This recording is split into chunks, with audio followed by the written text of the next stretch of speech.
من شرور أنفسنا ومن سيئات أعمالنا من يهده الله فلا مضل له ومن يضلله فلا هادي له ونشهد أن لا إله إلا الله وحده لا شريك له ونشهد أن سيدنا وسندنا ونبينا وشفيعنا وهادينا ومرشدنا ومولانا محمدا أحمدا عبده ورسوله أما بعد فأعوذ بالله من الشيطان الرجيم بسم الله الرحمن الرحيم قال الله تبارك وتعالى في كلام المجيد والفرقان الحميد يا أيها الذين آمنوا توبوا إلى الله توبة نصوحا وقال النبي صلى الله تعالى عليه وسلم التائب حبيب الله وقال النبي صلى الله تعالى عليه وسلم التائب من الذنب كمن لا ذنب له اللهم صل على سيدنا محمد وعلى آل سيدنا محمد وبارك وسلم اللهم صل على سيدنا محمد وعلى آل سيدنا محمد وبارك وسلم اللهم صل على سيدنا محمد وعلى آل سيدنا محمد وبارك وسلم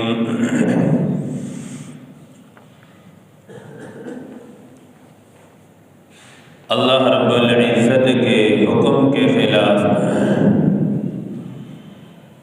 اور نبی علیہ السلام کے حکم کے خلاف کام کرنے کو گناہ کہتے ہیں۔ پھر جس طرح ہر چیز کی ایک تاثیر ہوتی ہے، اثر ہوتا ہے اور وہ اپنا اثر دکھاتا ہے، تو گناہ کے اندر بھی تاثیر ہے۔ اس میں دو باتیں ہیں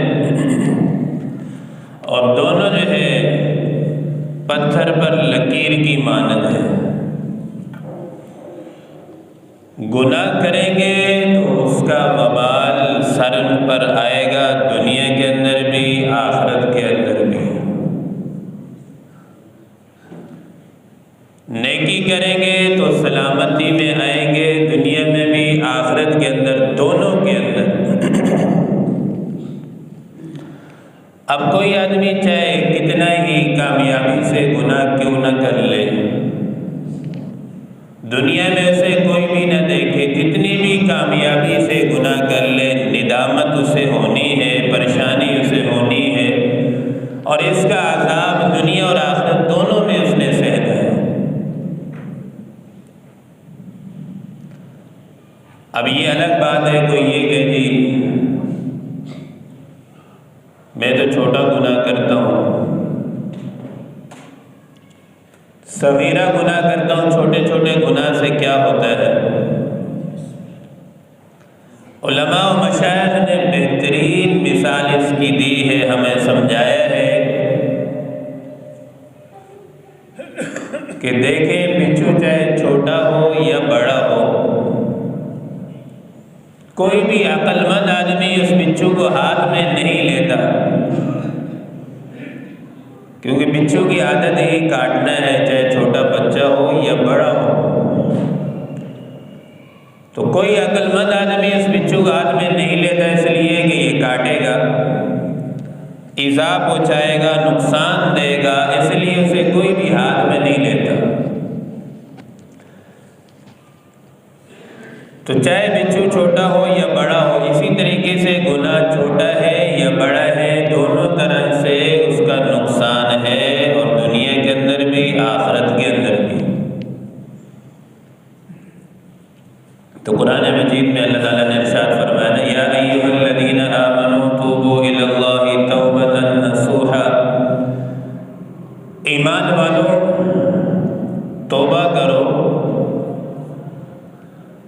توبۃ نصوحا، ایسی توبہ، سچی توبہ، پکی توبہ۔ توبۃ نصوحا کی تفسیر میں علماء فرماتے ہیں، مفسرین نے لکھا ہے، تنزیہ الذنب عن القلوب، کہ توبہ نصوحا، پکی سچی توبہ یہ ہے کہ دل سے گناہ کو مٹا دینا، بالکل دل سے گناہ کا ارادہ ہی ختم ہو جائے، اسے کہتے ہیں توبۃ نصوحا، پکی توبہ۔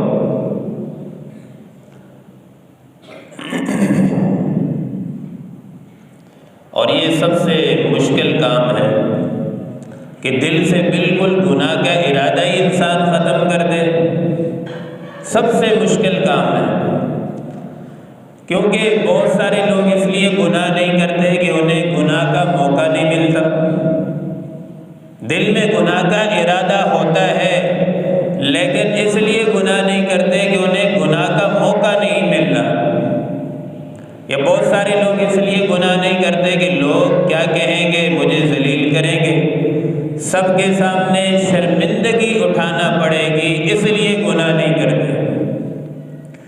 اصل تو یہ ہے کہ گناہ سے بچنا اس لیے ہو کہ دل میں اللہ کا خوف ہو، اللہ کی محبت ہو، اللہ کا ڈر ہو، تو پھر وہ اصل ہے کہ انسان گناہوں سے اس لیے بچ رہا ہے، اس کے دل میں خوف خدا ہے، اللہ کی محبت ہے، لوگوں کی ڈر کی وجہ سے گناہ نہیں کر رہا، یہ موقع نہیں مل رہا، یہ خوف خدا نہیں ہے، تو اپنی عزت بچانے کے لیے موقع نہ ملنے کی وجہ سے گناہ نہیں کر رہا۔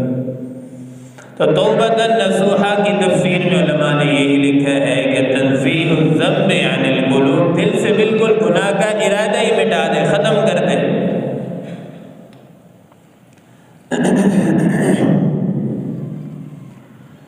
اب یہ جو گناہ شیطان سے مزین کر کے اور ہلکا بنا کر شیطان انسان کے سامنے پیش کرتا ہے، یہ بھی شیطان کی طرف سے ہوتا ہے کہ اس گناہ کو ہلکا بنا کر پیش کرتا ہے، کہتا ہے کہ لوگ تو یہ گناہ کرتے رہتے ہیں، آپ بھی گناہ کر لیں، اس میں کیا ہے۔ ایک تو یہ ہے، دوسرا یہ ہے شیطان کی طرف سے فَزَيَّنَ لَهُمُ الشَّيْطَانُ أَعْمَالَهُمْ، گناہوں کو شیطان خوبصورت بنا کر پیش کرتا ہے کہ ایک مرتبہ ذائقہ تو چیک کر لو کیسا ہے، توبہ کر لینا۔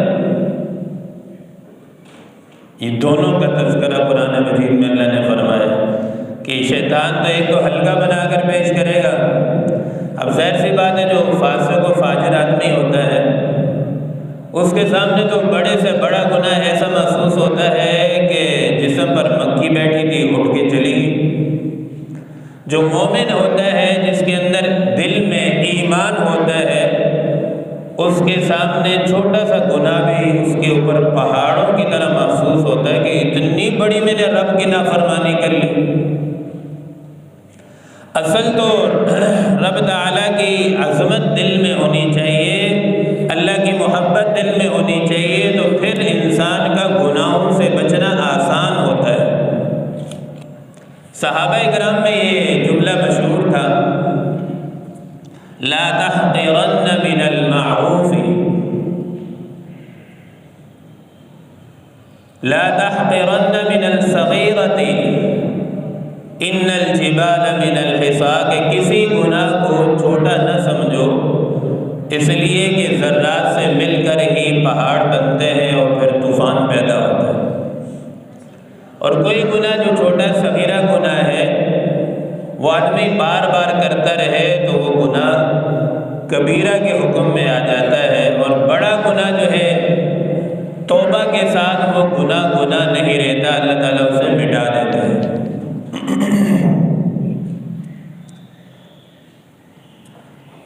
بنی اسرائیل میں ایک بزرگ تھے جن کا نام داموس تھا، تو ان سے کوئی اللہ تعالیٰ کی نافرمانی ہو گئی، دانستہ طور پر نہیں، ایک انجانے میں وہ کسی جگہ پر بیٹھے ہوئے تھے تو سامنے پہاڑ تھے، پہاڑوں پہ نظر پڑی تو ان کے دل میں یہ خیال پیدا ہوا کہ اگر اس پر آبشاریں بھی ہوتی، گھاس بھی ہوتا، پانی بھی ہوتا تو کتنا اچھا لگتا۔ ایک دل میں خیال گزرا اور اس خیال کو ان نے زبان سے ادا نہیں کیا۔ اللہ تعالیٰ نے اعلان فرمایا کہ میرے بندے، تو نے کب سے بندگی چھوڑ کر میرا مشیر بن گیا ہے، اب مجھے مشورے دینے لگا کہ اس جگہ یہ ہوتا تو اچھا تھا، اس جگہ یہ ہوتا تو اچھا تھا۔ اب جو اللہ والے ہوتے ہیں، نیک لوگ ہوتے ہیں،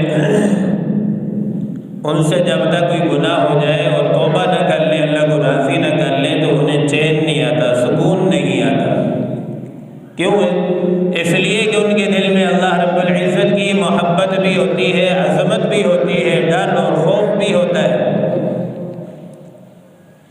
تو انہوں نے یہ ارادہ کر لیا کہ میں اس وقت تک کھانا نہیں کھاؤں گا جب تک واضح اللہ تعالیٰ کی طرف سے حکم نہ آ جائے کہ میں نے اپنے بندے کو، داموس کو معاف کر دیا۔ ایک جگہ بستی میں چلے گئے، لوگوں نے ان کی دعوت کر دی کہ حضرت آپ آ جائیں ہمارے ہاں کھانا کھا لیں۔ تو حضرت داموس رحمۃ اللہ علیہ چلے گئے۔ لوگوں نے کہا رات کا وقت ہے، جب کھانا دسترخوان لگا تو سب کھانا کھانے لگے، تو حضرت داموس رحمۃ اللہ علیہ نے کھانا نہیں کھایا۔ لوگوں نے بڑا اصرار کیا کہ آپ کھانا کھا لیں، انہوں نے کہا نہیں۔ تو لوگوں نے کہا رات کا وقت ہے، یہ کون سا ہے رات کے وقت کا روزہ ہے، چلو دن ہوتا سمجھ آتی کہ آپ کا روزہ ہے، ہم کچھ نہیں کہتے۔ بہت سارے لوگ ایسے ہوتے ہیں کہ کسی بات کے پیچھے پڑ جائے تو پڑ جاتے ہیں جب تک اس کی تحقیق، اس کی تہ تک نہ پہنچ جائے۔ لوگوں نے کہا کہ وجہ تو بتائیں کیا بات ہے، کیوں آپ کھانا نہیں کھا رہے؟ حضرت نے فرمایا کہ اس طرح مجھ سے رب تعالیٰ کی نافرمانی ہوئی ہے، تو میں نے ارادہ کیا جب تک واضح اللہ تعالیٰ کی طرف سے معافی کا اعلان نہیں آئے گا، حکم نہیں آئے گا، میں اس وقت تک کھانا نہیں کھاؤں گا۔ لوگوں نے کہا نعوذ باللہ یہ کون سی بڑی بات ہے، جب رب کا اگر عذاب آئے گا ہم سب مل کر نعوذ باللہ اس کو سہ لیں گے، تقسیم کر لیں گے، آپ کھانا کھائیں۔ اب جب رب کی عظمت دل میں نہ ہو، ادب و احترام نہ ہو، مالک کی اہمیت نہ ہو، تو پھر منہ پر ایسے کلمات، ایسے الفاظ زبان سے ادا ہوتے ہیں نعوذ باللہ۔ اللہ تعالیٰ نے فوراً حضرت داموس رحمہ اللہ کے دل میں القاء کے ذریعے سے، الہام کے ذریعے سے حکم فرمایا کہ داموس فی الفور اس بستی سے نکل جاؤ، اور اس بستی والوں کو فوراً سارے کے سارے لوگوں کو ہلاک کر دیا جائے گا۔ حضرت داموس رحمۃ اللہ علیہ فوراً اس بستی سے نکل پڑے۔ تو پتہ یہ چلا کہ چاہے کوئی گناہ چھوٹا ہے یا بڑا ہے، کوئی نافرمانی ہے،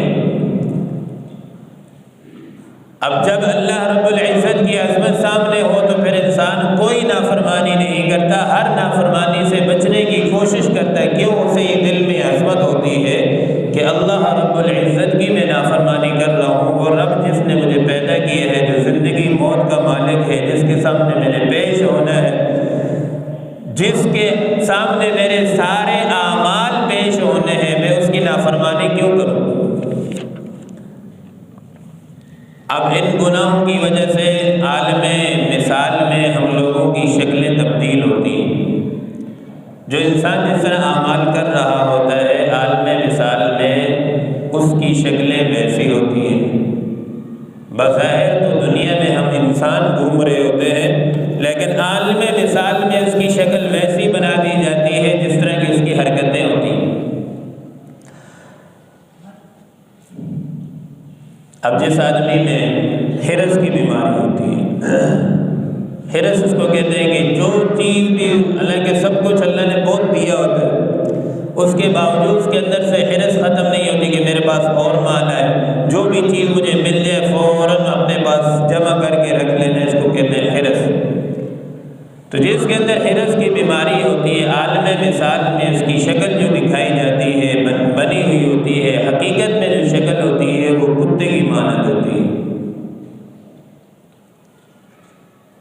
کیونکہ حرص یہ کتوں کے اندر زیادہ ہوتا ہے، اس لیے عالم مثال میں اس کی جو اصل شکل ہوتی ہے، جس شکل میں قیامت کے دن اٹھایا جائے گا، وہ اسی شکل میں۔ اور جس آدمی میں بے حیائی زیادہ ہوتی ہے، بے حیائی کا عادی ہوتا ہے، زبان سے بھی بے حیائی کلمے ادا کرتا رہتا ہے، آنکھیں بے حیا ہوتی ہے، کان جو ہے بے حیائی فضول باتیں سننے کے عادی ہوتے ہیں، تو اس کی مثال جو عالم مثال میں ہوتی ہے وہ خنزیر کی طرح ہوتی ہے۔ اور اسی طریقے سے جو بندہ لوگوں کو تکلیف پہنچاتا ہے، اس کی مثال عالم مثال میں بچھو کی مانند ہوتی ہے۔ بچھو کی بھی عادت ہے لوگوں کو تکلیف پہنچانا، ہر ایک کو ڈسنا، ہر ایک کو ایذا پہنچانا۔ اس لیے حدیث مبارکہ میں فرمایا گیا، المسلم من سلم المسلمون من لسانہ و یدہ، یہ مسلمان تو وہ ہے جس کے ایذا سے دوسرا مسلمان اس کی زبان سے، ہاتھ سے محفوظ رہے۔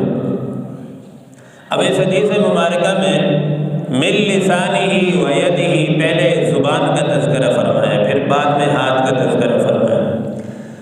اس کی وجہ مفسرین نے یہ لکھی ہے، زبان کا تذکرہ پہلے اس لیے فرمایا ہے کہ اس زبان سے آدمی پوری دنیا میں کئی بھی مسلمان ہوں، زبان کے ذریعے سے زیادہ تکلیف پہنچتی ہے۔ ہاتھ سے انہی لوگوں کو تکلیف پہنچے گی جو سامنے موجود ہوں گے، زبان سے ایسے کلمات ادا ہو جاتے ہیں جو بعد میں ان لوگوں تک پہنچتے ہیں جو تکلیف اور ایذا کا ذریعہ بنتے ہیں۔ پہلے جو ہے اس لیے تذکرہ فرمایا زبان کا کہ زبان سے لوگوں کو زیادہ تکلیف ہوتی ہے۔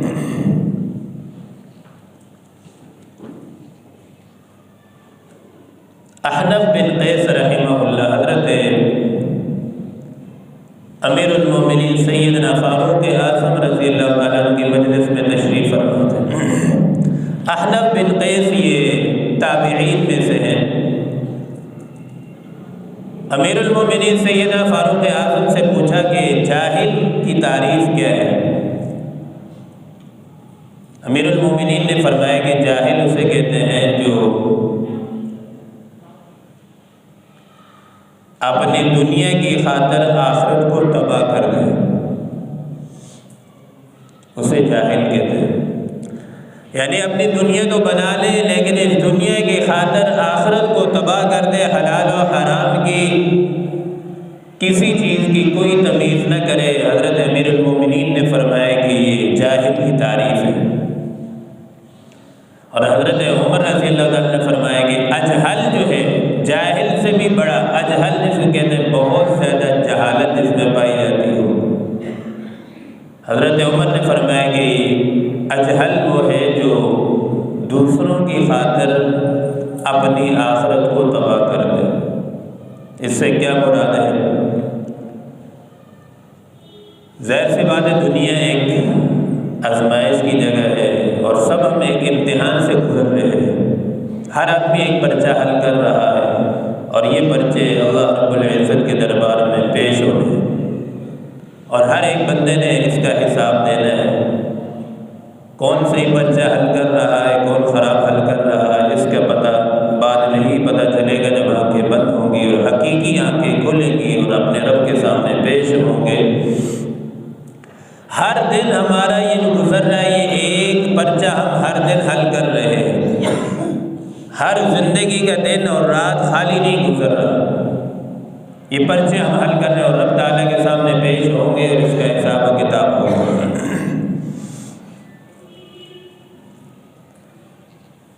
اب جو زبان سے زخم لگتا ہے وہ تلوار سے بھی زیادہ تیز ہوتا ہے۔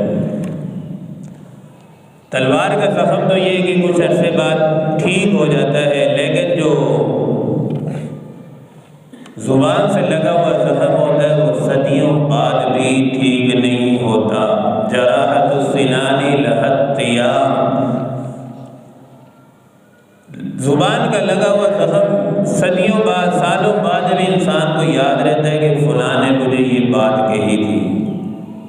تو اس لیے زبان ہمیں سوچ سمجھ کے، اس لیے کہتے ہیں پہلے تولو پھر سوچو پھر بولو۔ ہر بول کو ہم تولیں کہ میں کیا کہنا چاہ رہا ہوں، اس کہنے سے کتنے لوگوں کو تکلیف ملے گی۔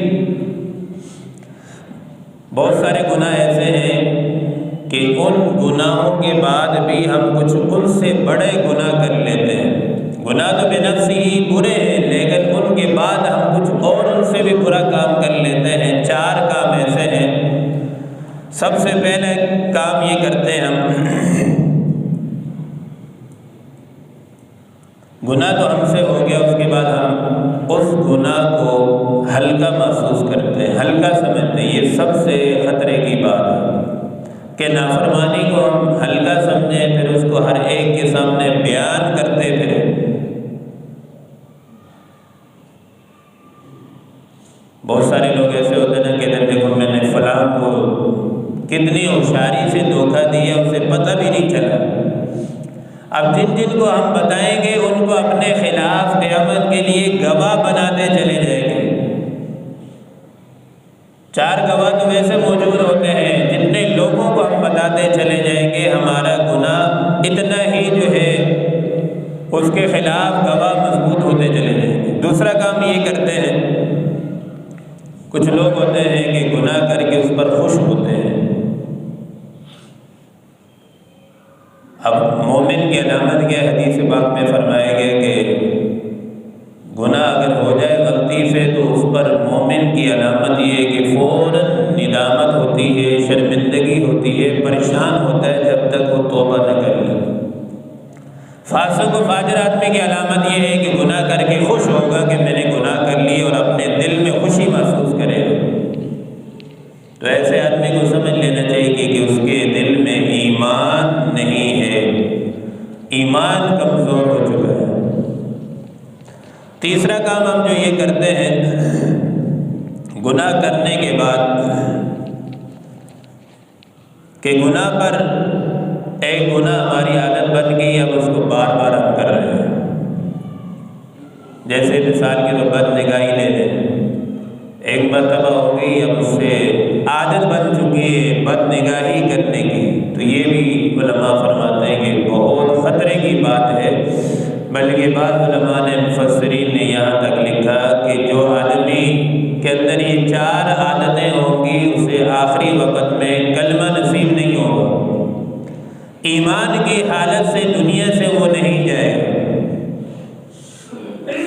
چوتھی چیز یہ ہے گناہ کر کے اس پر فخر محسوس کرنا،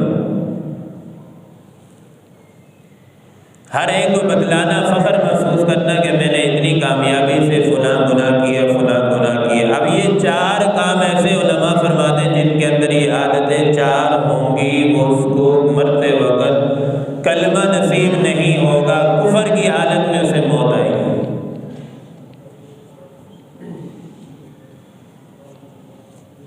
اب گناہ جو کبیرہ گناہ ہم کرتے ہیں اس میں کئی خرابیاں پائی جاتی ہیں۔ سب سے پہلی خرابی اس کے اندر یہ پائی جاتی ہے، جو بھی آدمی گناہ کا ارتکاب کرتا ہے اس سے اللہ تعالیٰ ناراض ہوتے ہیں۔ دوسری خرابی گناہ کبیرے کے اندر یہ ہوتی ہے کہ وہ رب کو ناراض کر کے شیطان کو خوش کر رہا ہوتا ہے۔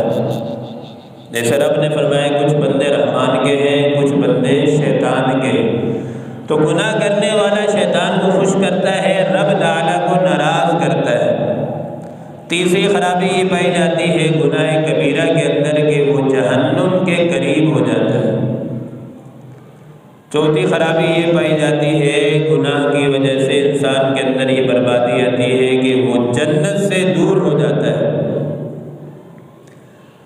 پانچویں خرابی گناہ کے اندر یہ ہے کہ وہ اپنے ساتھ بے وفائی کر رہا ہوتا ہے۔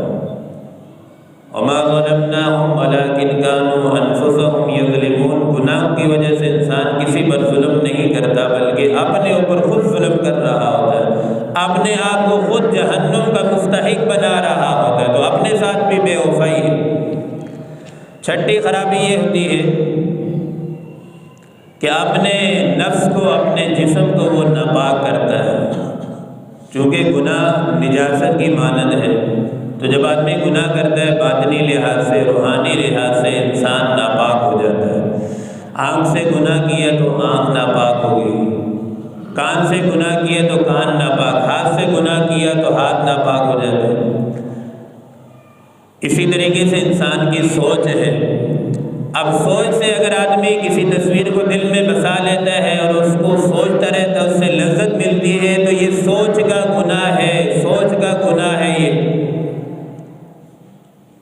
اس سے بھی اس کی روحانیت برباد تباہ ہو جاتی ہے، گناہ میں چل رہا ہوتا ہے۔ جب بدنگاہی کرتا چلتا کوئی تصویر دل میں آ گئی، اسے سوچتا رہے گا تو یہ سمجھو سوچ کا گناہ کر رہا ہے، سوچ کا زنا ہے۔ آنکھ کا زنا بھی ہے، ہاتھوں کا بھی زنا، پاؤں کا بھی زنا، جسم کے ہر اعضاء کا زنا ہے۔ تو کسی تصویر کو لے کر دل میں بسا لیں، سوچتے رہیں تو یہ سوچ کا گناہ ہے۔ اسی طریقے سے ایک ساتویں خرابی یہ ہوتی ہے کہ گناہ کی وجہ سے جو اس کے اوپر فرشتے مامور ہیں کرامن کاتبین، جب گناہ کرتا ہے تو انہیں تکلیف ہوتی ہے۔ آٹھویں خرابی یہ ہے کہ وہ نبی علیہ السلام کو اپنی روزہ مبارک میں غمگین کرتا ہے، چونکہ ہر ہفتے میں ایک دفعہ امام الانبیاء صلی اللہ علیہ وسلم کے سامنے ساری امتیوں کے اعمال پیش کیے جاتے ہیں، نام لے کر کہ اس ہفتے میں عقیل نے یہ برے کام کیے، یہ اچھے کام کیے۔ اگر برے کام پیش ہوتے ہیں تو حضور صلی اللہ علیہ وسلم پریشان ہوتے ہیں، نیک کام اگر حضور صلی اللہ علیہ وسلم کے سامنے پیش ہوتے ہیں تو حضور خوش ہوتے ہیں اپنی امت کے اچھے اعمال پر۔ تو ہمارے ہر اچھے برے اعمال ہر ہفتے میں ایک دفعہ امام الانبیاء صلی اللہ علیہ وسلم کے سامنے پیش کیے جاتے ہیں۔ 10ویں خرابی گناہ میں یہ ہے کہ جہاں جس زمین کے حصے پر گناہ کیے جاتے ہیں وہ زمین کا ٹکڑا اپنے اندر اس کے خلاف گواہی کو محفوظ کر دیتا ہے۔ اور ایک خرابی یہ ہے کہ گناہگار اللہ رب العزت کی نظر سے گر جاتا ہے، اللہ پاک کی نظر میں پھر اس انسان کی وہ حیثیت وہ مقام نہیں رہتا۔ مخلوق میں تو ویسے ہی ذلت اس کا مقدر بن جاتی ہے۔ اب جو نیک آدمی ہوتا ہے تو اللہ تعالیٰ سے فرشتوں کو حکم دیتے ہیں کہ میں ان سے محبت کرتا ہوں، تم بھی ان سے محبت کرو۔ پھر زمین والوں کو کے لیے فرشتوں کو اللہ تعالیٰ اتار دیتے ہیں کہ زمین والوں کے دل میں بھی اس نیک آدمی کی محبت کو ڈالو۔ زمین و آسمان کائنات کی گویا کہ ہر چیز ذرہ ذرہ اس نیک آدمی سے محبت کرتی ہے۔ جو آدمی اپنے دل میں اللہ رب العزت کی محبت کو بٹھا لے تو پھر پوری کائنات اس سے محبت کرتی ہے۔ جو آدمی فسق و فجور میں اپنے نفس کو شیطان کو خوش کرنے کے پیچھے پڑ جاتا ہے تو پھر پوری دنیا پوری کائنات اس سے تنگ بھی ہوتی ہے، اس سے نفرت بھی کرتی ہے۔ اب ایمان سے محروم کر دینے والے کچھ گناہ ایسے ہیں جن سے آدمی اگر ان گناہ میں مبتلا ہو تو ایمان سے ہی انسان چلا جاتا ہے۔ سب سے پہلا جو گناہ ہے وہ یہ ہے، علماء نے لکھا ہے کہ احکام شریعت کو بوجھ سمجھنا۔ اب آدمی کے لیے نماز کون پڑھے گا، سستی کاہلی بوجھ محسوس کرنا، علماء نے لکھا ہے جس کے اندر یہ ہوگا، یہ گناہ ہوگا، وہ اللہ تعالیٰ اسے ایمان سے محروم کر دیں گے۔ نماز تو ایک اللہ سے ملاقات ہے اور اللہ تعالیٰ سے لینے کا ایک ذریعہ ہے، اس پر تو ایمان والوں کو خوش ہونا چاہیے۔ صحابہ کو جب نماز کا تحفہ ملا تو صحابہ خوش ہوئے، پریشان نہیں ہوئے، بوجھ محسوس نہیں کیا انہوں نے۔ دوسرا یہ ہے جس کے اندر یہ نہیں ہوگا، سوء خاتمہ کا ڈر اگر آدمی سے نکل جائے دل سے کہ پتہ نہیں میرا خاتمہ کس حال میں ہوگا کس حال میں نہیں ہوگا، اگر یہ کسی کے اندر ڈر نہیں ہے تو علماء نے لکھا ہے کہ اس آدمی کو بھی ایمان سے محروم کر دیا جائے گا۔ صحابہ کرام کتنے اعمال والے لوگ تھے، بڑے بڑے اعمال کر کے، یعنی یوں سمجھے بآسان الفاظ میں کہ صحابہ کی زندگی میں کوئی رب تعالیٰ کی نافرمانی نہیں تھی، عبادات سے لبریز زندگی تھی، ڈرتے تھے کہ کیا معلوم یہ عمل رب تعالیٰ کی بارگاہ میں مقبول ہوگا یا مردود ہوگا۔ تو ہمیں بھی یہ پتہ چلتا ہے، سبق ملتا ہے کہ ہر وقت انسان کو ڈرتے رہنا چاہیے کہ نہ جانے کس حال میں ہمیں موت آئے، رب راضی ہو یا نہ ہو، ایمان نصیب ہو یا نہ ہو، کلمہ نصیب ہو کہ نہ ہو، ہر وقت ڈرتے رہنا چاہیے۔ کبھی بھی اپنے اعمال پر بھروسہ نہیں کرنا چاہیے۔ عبداللہ ابن مبارک رحمہ اللہ جو 40,000 جن کے درس میں احادیث کے سبق میں طلباء کا مجمع ہوتا تھا، لاکھوں کو پڑھایا، جن نے دین پھیلایا، آخری وقت میں رو رہے ہیں اور طلباء سے کہا کہ میرا سر نیچے رکھو، مٹی میں اپنے گالوں کو رگڑ کر کہہ رہے ہیں کہ الہ العالمین عبداللہ ابن مبارک کے بڑھاپے پر رحم فرما اور شیطان کے حملوں سے محفوظ فرما، آخری وقت ہے دنیا سے جانے کا۔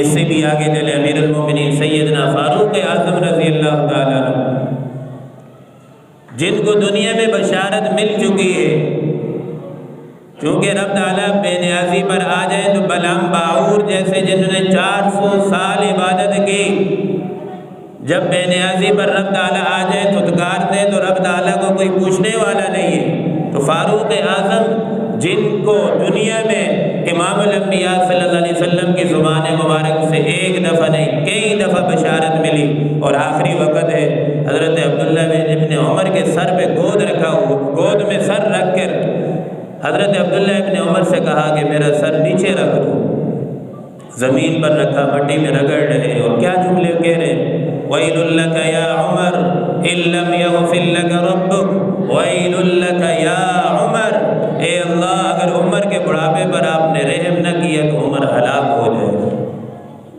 آج تو ہمارے پاس اعمال کچھ بھی نہیں ہے، اعمال کچھ بھی نہیں، اور پھر بھی ہم مطمئن ہو کے بیٹھے ہوتے ہیں کہ ہمارا خاتمہ تو ٹھیک ہوگا۔ تو جس آدمی کے دل سے یہ ڈر ختم ہو جائے، خوف ختم ہو جائے، تو سمجھ لے کہ اس کا ایمان، خاتمہ بالایمان اسے نصیب نہیں ہوگا، مرتے وقت کفر پر موت آئے گی۔ اللہ تعالیٰ سے دعا ہے جو کچھ کہا گیا سنا گیا، اللہ رب العزت ہم سب کو عمل کی توفیق عطا فرمائیں۔ آئندہ جمعے کو انشاءاللہ یہیں سے آگے بات کریں گے۔ اللہ تعالیٰ ہم سب کو عمل کی توفیق نصیب